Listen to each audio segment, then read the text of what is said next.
So here we have the Mitsubishi Eclipse automatic on a 19 plate. I'm going to start off by showing you around the outside of the car, and then we'll hop in and run through some controls on the inside. But from the outside, you can see it's a 5-door car with alloy wheels and tinted windows. Let's start off inside the boot and then work our way around the rest of the car from there. As we approach the boot, you can see we have reversing sensors, plenty of boot space as well, along with that 60/40 split folding rear seat should you wish to increase this space even further. And then underneath the tray section, even more space should you need it. Okay, so we're just going to work our way back round to the front of the car, and then we'll hop in and run through some controls on the inside. And now that we've done a full circle of it, you can see it's in excellent condition the whole way round. Just briefly before we climb in, I think it's well worth seeing the interior from this exterior point of view. There's plenty to run through on the dashboard, so let's hop in and we'll do that now. Okay, now that we're inside the car, we're going to start with the dials. On the left-hand side, we have the rev counter, and on the right-hand side, the speedometer. In the middle, you can see the total miles for this car, which are 19,948. Above that, it will show you what gear this car is in, and to the left and right of that, you'll see the fuel gauge and coolant temperature gauges. If we back out to the steering wheel, on the right-hand side, we have cruise control and speed limiter. This car is also able to maintain its own distance automatically between itself and the car in front once cruise control is set by hitting that button just there. There's a video showing how that works on our website and also on our YouTube channel as well. On the left-hand side, we have stereo and phone controls. And then just behind the steering wheel here, we have the minus and plus pedal. That is so that you can change gear manually with this automatic gearbox. If I move the camera up, might be a little hard to see on here, but you'll see this car has got a heads-up display. It's just come into focus there. So you can see your speed directly in front of you without having to look down at the main speedometer here. Over onto the main screen, you'll see that this car has got various ways in which you can listen to your music, first of all. So DAB, FM radio as well. We have our phone, we compare just there. We've got Bluetooth audio. You'll see many different ways as we work through here of listening to your music.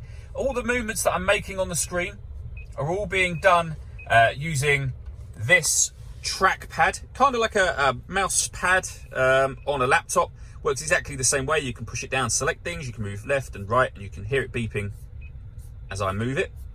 And you can access certain things directly from these buttons should you wish to. So any of those menus you want to go into, you can simply by pushing the button down. You can see we've entered the USB menu, press the button down again to cancel. It works the same on every single one of those screens. Also up on here, if I pop the car into reverse, you'll see that we've got a 360-degree parking camera. So bird's eye view image on the left-hand side, reversing camera image over on that right-hand side. So it does make it very easy to park this car with all of those cameras, but you can also change it to a front-facing camera and the bird's eye view, or a front-facing camera and your front passenger side, so near side wheel as well. And you do that by pressing the camera button on the steering wheel just here.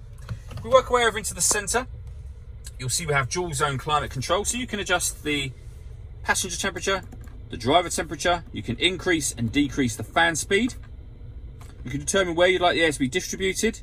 When you're happy with those settings, this button turns the air conditioning off or back on again, or you can hit auto and the car will now maintain those temperatures by taking full control of the fan speed for you. You can override that whenever you wish to. You can see auto has now gone off. Under that, we have a 12-volt charging socket, 2 USB inputs, and you can put the car in eco mode from here. We have driver and passenger heated seats with 2 different heat settings, 3 if you include them being turned off altogether. You can lock the car in 4-wheel drive from here. We have the buttons that I was just running through a moment ago. And then the electronic handbrake with auto hold function. And finally, the gear lever for the fully automatic gearbox.